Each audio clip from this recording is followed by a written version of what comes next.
What's up, guys? John Carl Bedoni here for another video. I want to talk to you guys about what I've been up to. I've been away from this channel for about a month now with a lot of changes. I recently made a move from Boston, Massachusetts, teaching at Bernardo Frias Academy, to Austin, Texas. Those of you guys that follow my channel for the last 2 years know that I've been at Bernardo's. That's where I started my channel. That's where I film most of my videos. I recently moved to Austin, Texas to train with John Danaher and Team New Wave Jiu-Jitsu. We also just had ADCC North America Trials, East Coast Trials that I participated in, so I was training super hard for that. I want to talk to you guys about the trials, my trials experience, give you guys a little breakdown of all my matches.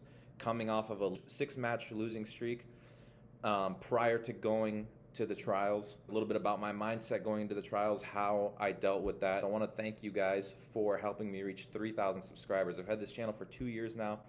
I started this channel teaching at Bernardo's school, and I've had a ton of great feedback from all of you guys. My content has changed slightly over the years. I've been always trying to improve the video quality, the actual content itself, and just provide you guys with the best, most detailed technique possible. This is a little bit of a different video. I don't normally come up and just talk to the camera, so let me know if you guys want to see more videos like this. And of course, if you haven't done so already, guys, please subscribe to the channel. It's just the beginning, and I really appreciate you guys' support over the years. Give this video a thumbs up, make sure you leave a comment in the comment section, and share this video with your friends. First thing, guys, ADCC Trials happened this weekend in Atlantic City, New Jersey, the East Coast Trials. Okay, there's normally 2 trials in North America for ADCC, East Coast and West Coast. So I participated in the East Coast Trials. My first time under an ADCC rule set. Very different rule set for a lot of different reasons.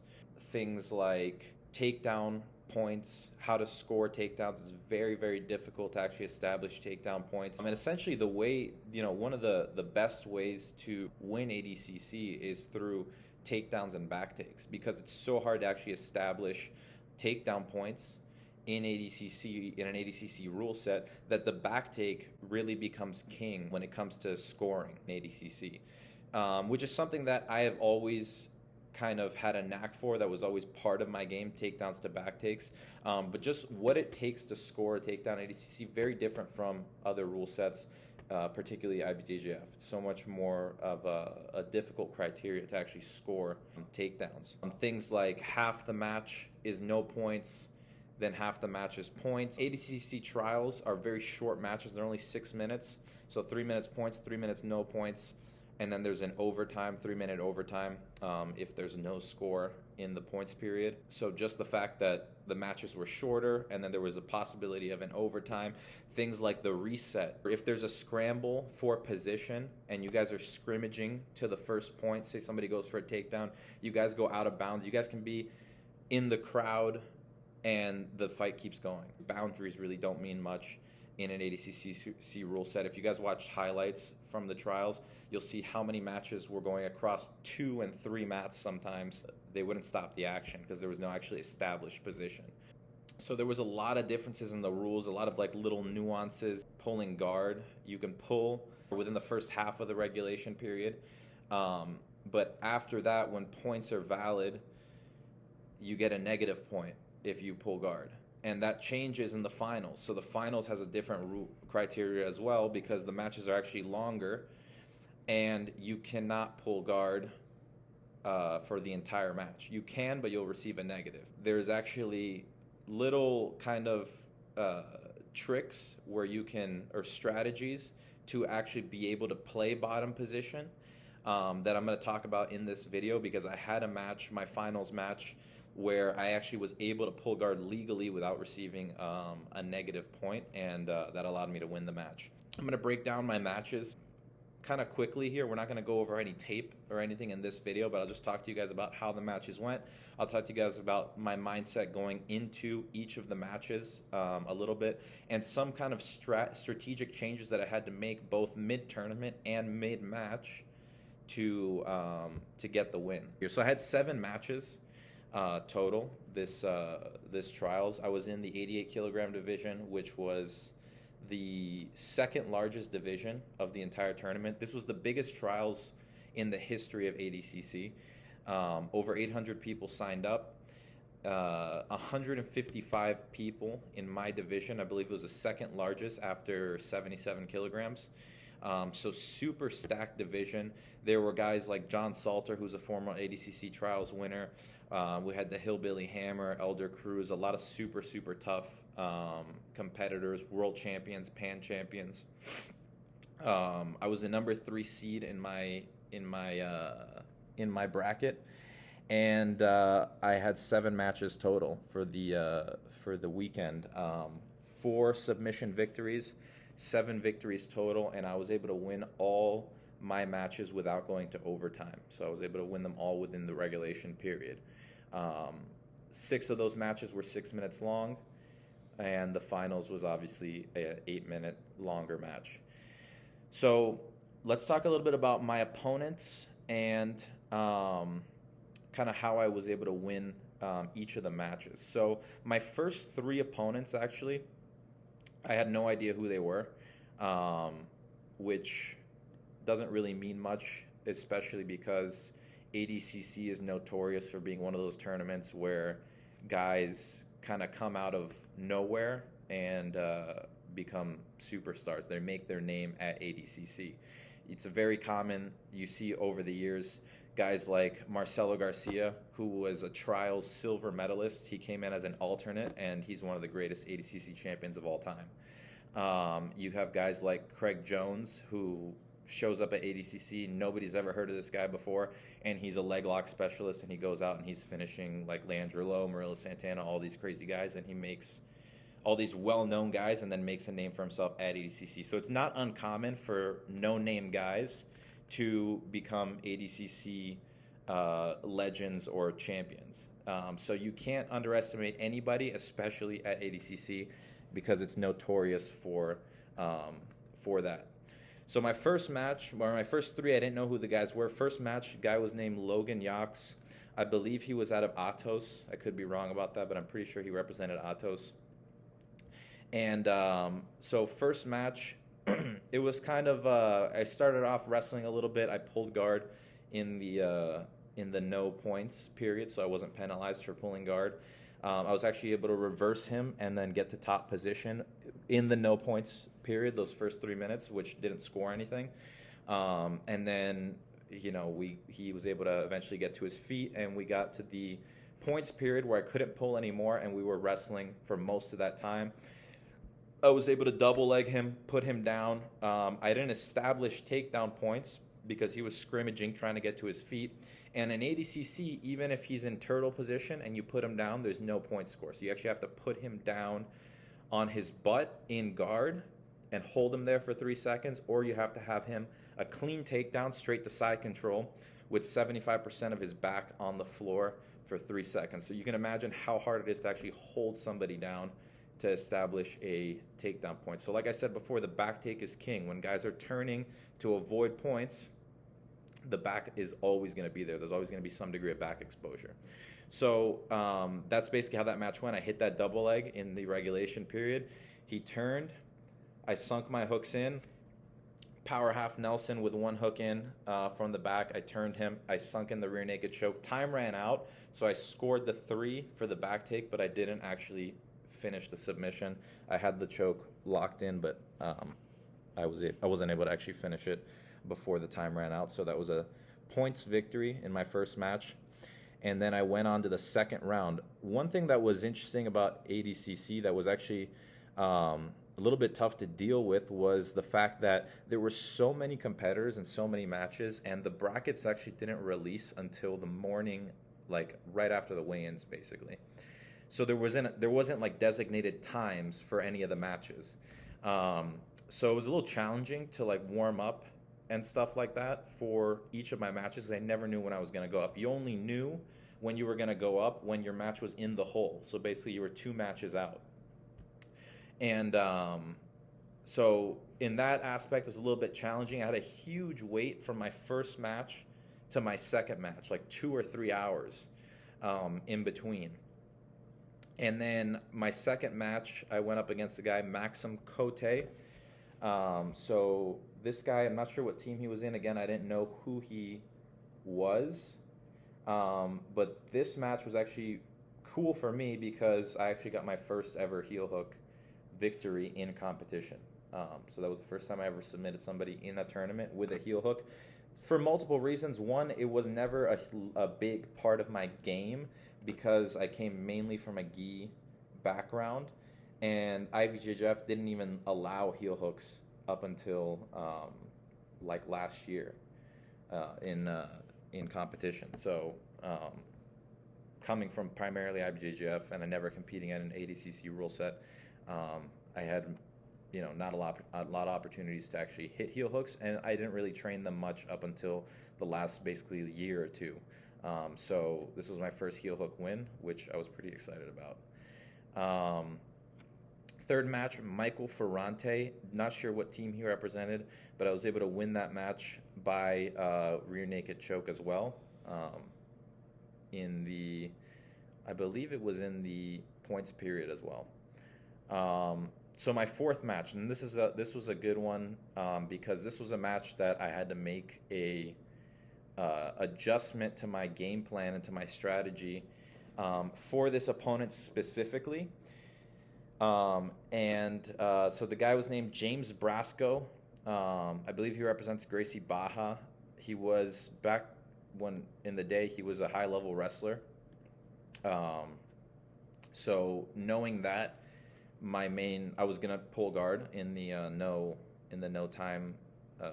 points period.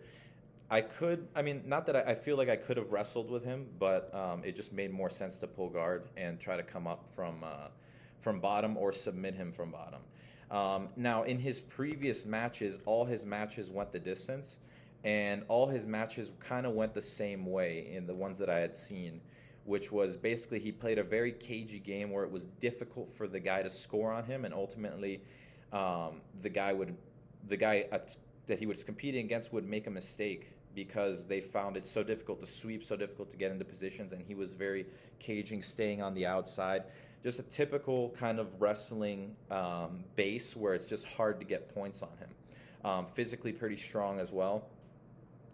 So before the match, Gordon, who was in my corner, he came up to me and he told me that I should play a game plan that was based around the idea of heisting from bottom position, because he would primarily be on his knees to avoid getting into any kind of leg entanglement and making it difficult for him to score on, and just having a really low base and preventing you from getting underneath him. Knowing that, we decided to go into a game plan where I would overwhelm him with him having to constantly go from his feet to his knees, and ultimately get him tired from bottom position. So constantly applying pressure from bottom position, where I would work with a collar tie. While he was on his knees, I would constantly heist up to my feet, and obviously he's going to come up to his feet as well. Every time he would come up to his feet, I would try to knock him back with a double kouchi. He would come back down to his knees. I would threaten a lot of 2-on-1s, taking his elbows across the body. He would always have to be constantly squaring up to me or constantly coming up to his feet and then down to his knees because I was heisting and snapping his head down.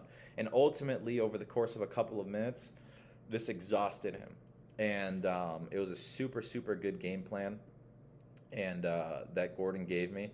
And he actually ended up trying to sit back for a leg lock on me, which is unlike what he would normally do, just because of how that pressure causes guys to make decisions like that. You put guys under so much pressure that they make a decision out of desperation because they're either tired or they're just don't know how to handle that. So it was a very, very good game plan.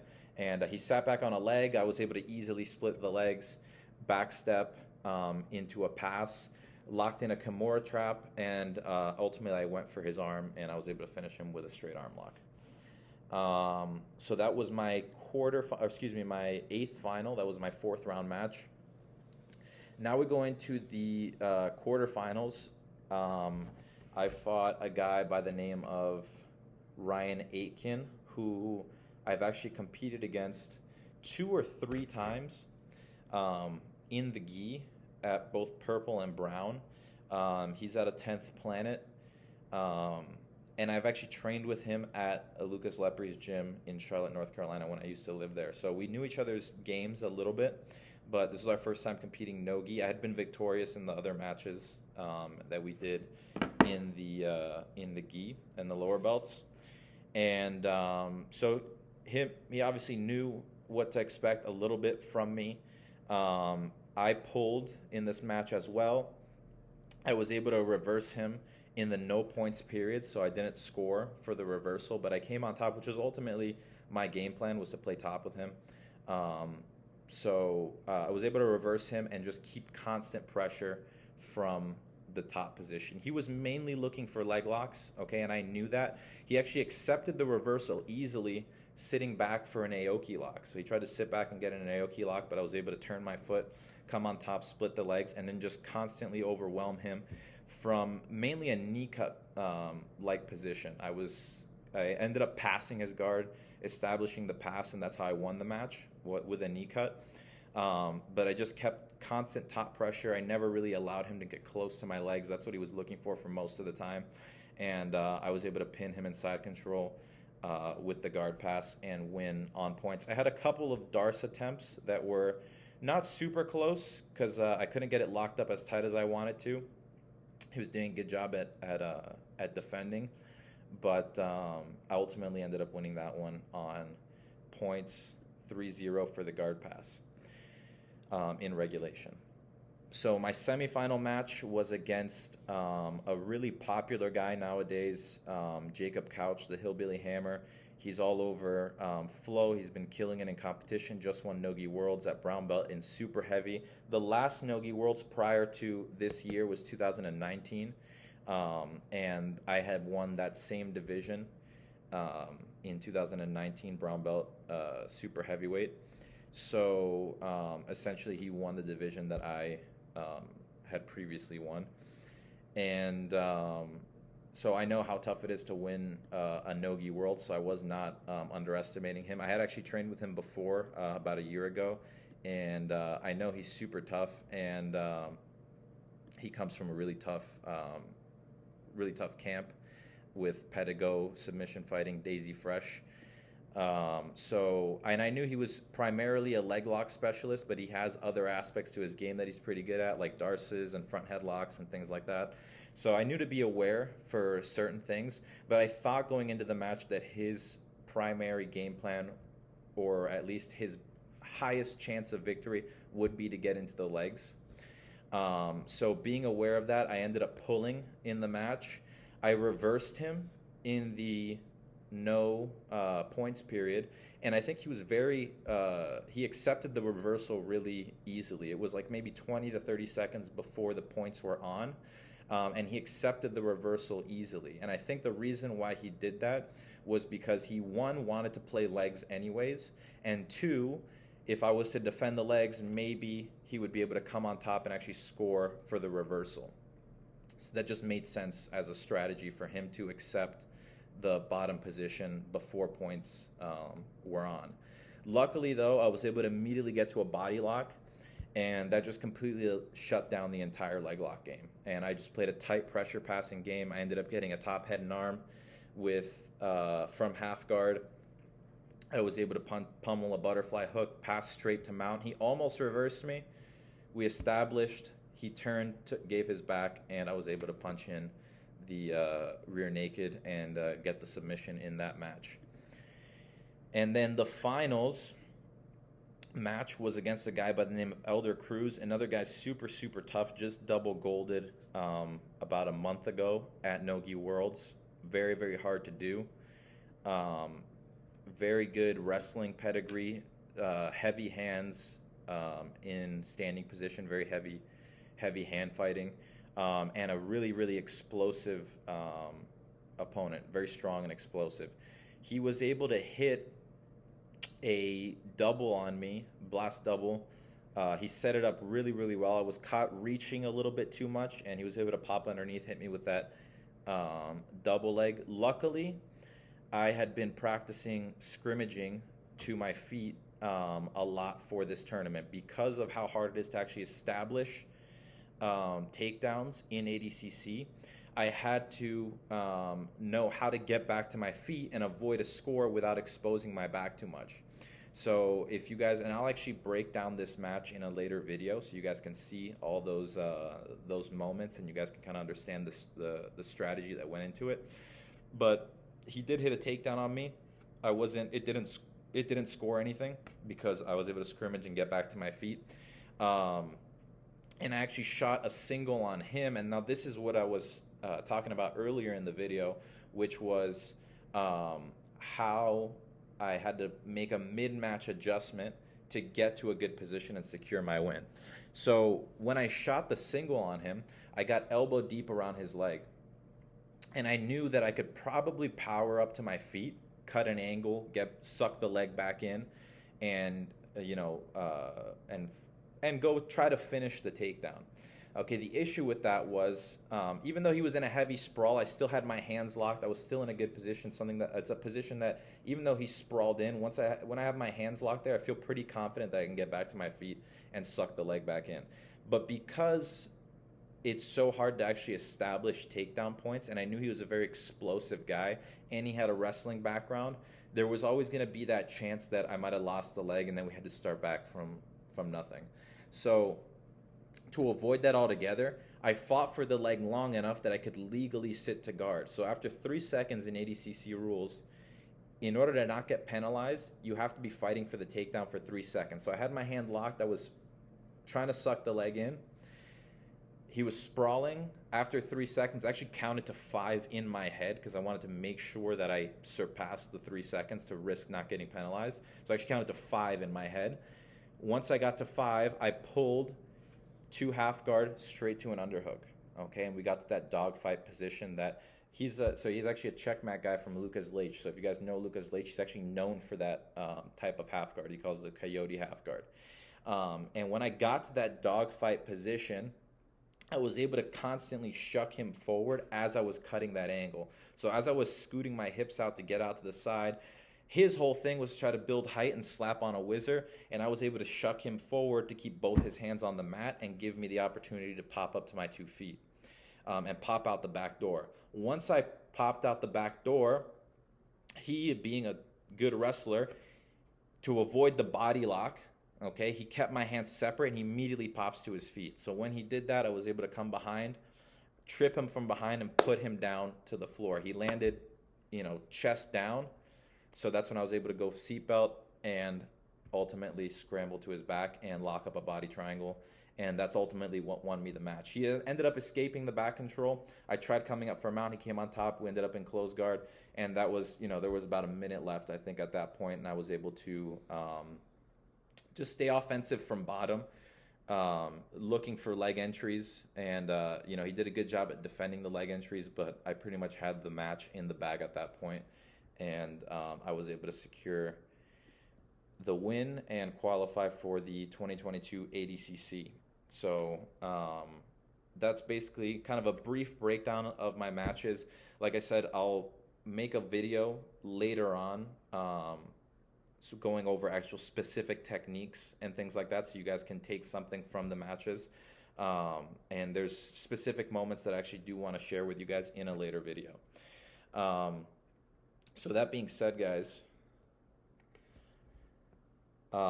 let's talk a little bit about mindset going into this ADCC trials, okay? Because prior to this, I actually was on a little bit of a losing streak. As I mentioned before, I had lost 6 matches in a row across a couple different tournaments, Nogi Pans, Nogi Worlds, Who's Number 1 Championship. So I was coming off of a little bit of a losing streak. Now, most of these matches were all like, ref decisions and things like that. But they were still losses. They were still, something that I had to deal with. And I've gotten to the point where I've competed enough that, a loss doesn't really bother me anymore. I'm pretty confident in my skill set, and I know that if I lose, I can be very objective about my loss, look at the match, see where the mistakes were made, and then go back to the gym and correct my mistakes. And that's basically what my mindset has always been, at least in the last couple of years.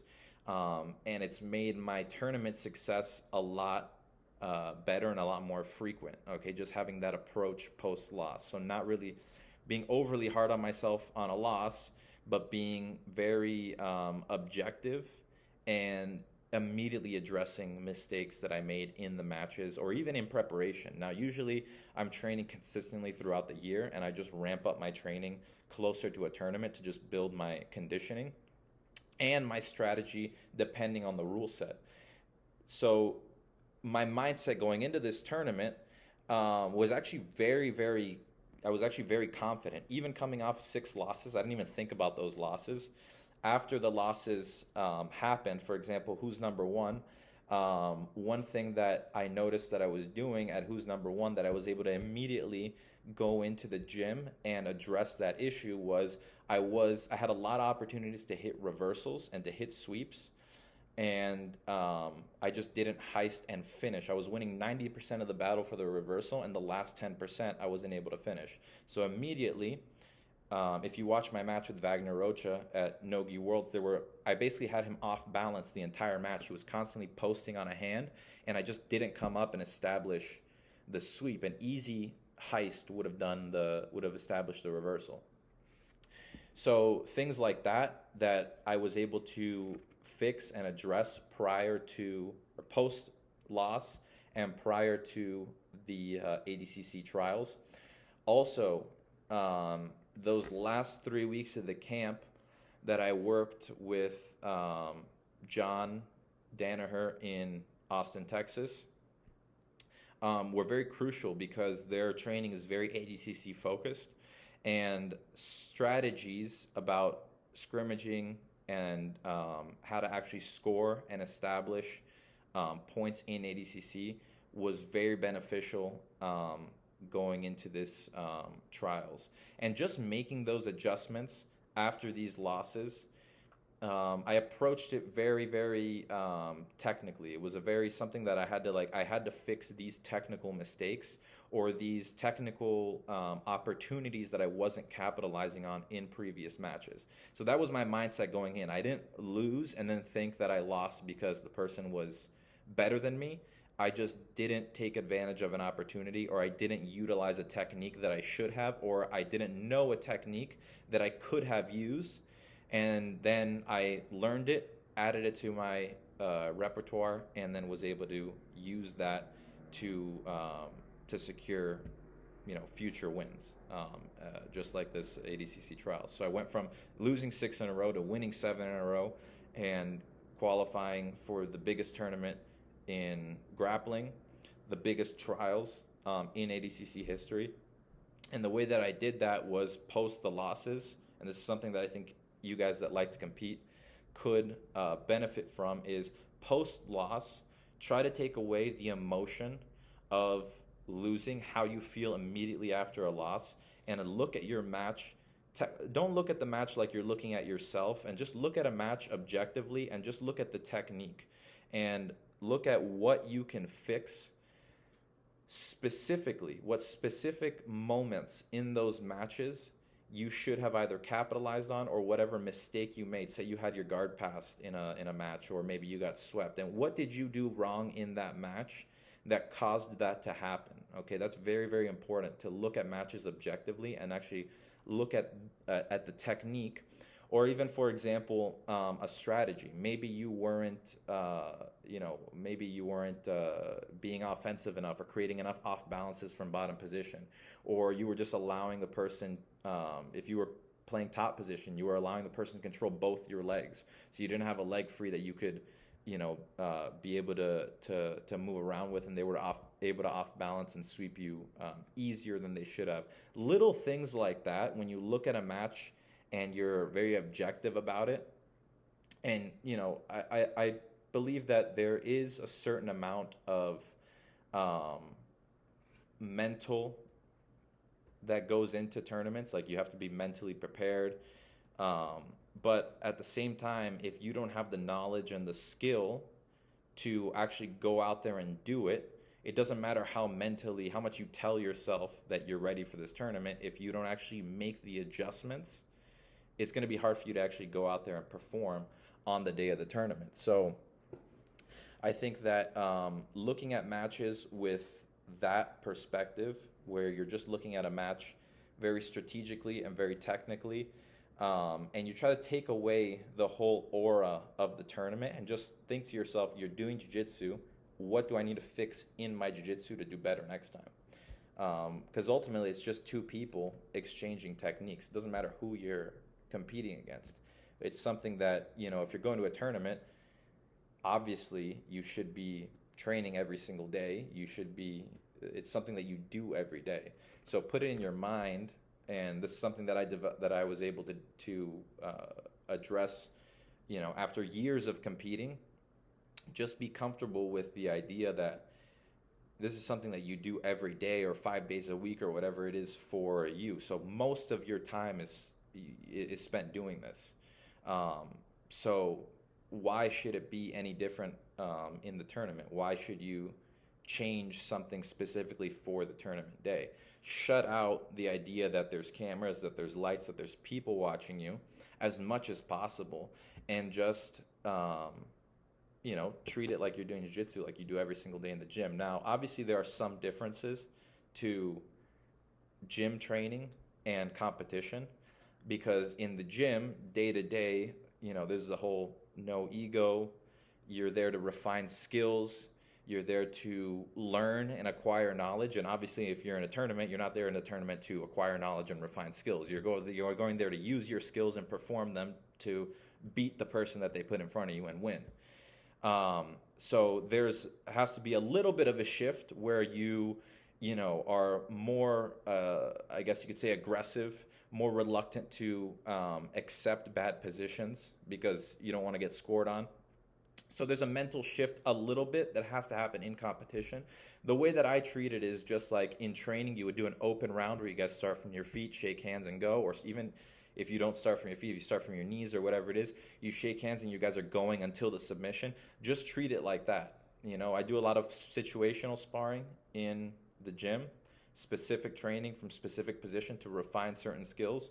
But there's also, in the lead up to the tournament, I'm sure you guys are doing, or you at least should be doing, a lot of open rounds. As much as you're doing specific training, you should be doing a lot of open, free rounds in preparation for the tournament. So just treat it like you would an open round, and just go stay focused and be disciplined with your strategy and be disciplined with your technique, and try to keep the person constantly on the back foot. That's the only difference that I would say you should shift towards competition, is just that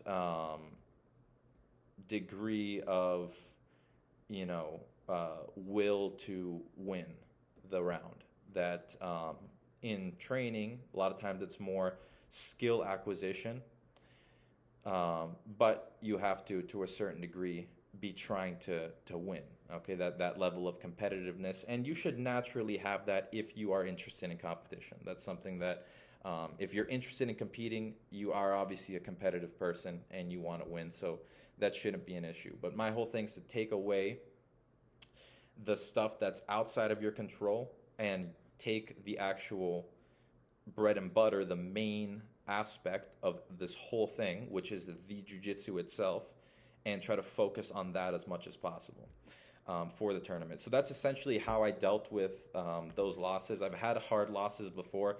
It's nothing that, you know, everyone wins and loses. Everyone has their day, so you have to just be able to deal with that, be objective about it, fix your mistakes, go back to the gym, skill acquisition, fix your mistakes, acquire more knowledge, turn that knowledge into skill, and condition yourself, prepare yourself for the next competition. And that's essentially was my mindset going into that tournament. And now going back to training, I'll rewatch my matches. I've already watched them, but I'll rewatch them again, go over it with my coaches and training partners, and see mistakes and things that I could do better, and get ready for the next one. So that's essentially was my mindset going into ADCC trials, and how I was able to come back from those losses. I'm going to make another video that's going to address my move to Austin, why I left Bernardo Faria's academy, why I left Team Alliance in general, and, Lucas Lepre. Also, how I left. That's something that I think is really important, because there's a big thing in jiu-jitsu about leaving your team. I want to talk to you guys a little bit about my experience, how I spoke to my coach, Lucas Lepre, who I got my black belt under, how I talked to Bernardo Faria, who was my employer and one of my mentors over the last 2 years, and how they felt about me leaving, what their response was, and how they dealt with it, and how the whole process went. There's a big kind of like stigma around, or maybe like old school mentalities where you can't like leave your coach and this and that. But I think it's very individual to the situation. And I want to talk to you guys a little bit about my experience, what my decision-making process was, how I, got involved with John, Gordon, and the whole New Wave team, and what made me ultimately choose to move to Austin, Texas, and pursue this full-time with Team New Wave. Just wanted to once again thank each and every one of you for watching my videos, for subscribing to my channel, for helping me reach 3,000 subscribers on YouTube. That's a big milestone for me. Proud and happy to be able to achieve that, and that just motivates me to create more content for you guys. Like, I've had people reaching out to me wanting to learn from me, bring me out for seminars, for private lessons, online coaching, talking to me about, they watch me on YouTube and then they purchase my instructionals on BJJ Fanatics, and they're asking me questions about, my courses or videos that they've seen and things like that. So it's very gratifying for me to see that the content that I'm putting out is actually helping people. And if you guys like this video and you guys like my content, make sure you guys give it a thumbs up. Leave a comment in the comment section below letting me know what you thought about this video, what you guys want to see next. Tell me if you guys want to see more content like this where I'm just sharing with you guys. If you haven't subscribed to my channel, please subscribe. Share this video with your friends. Thank you guys, and be ready for the next video where I talk to you guys about my change and my move to New Wave Jiu-Jitsu.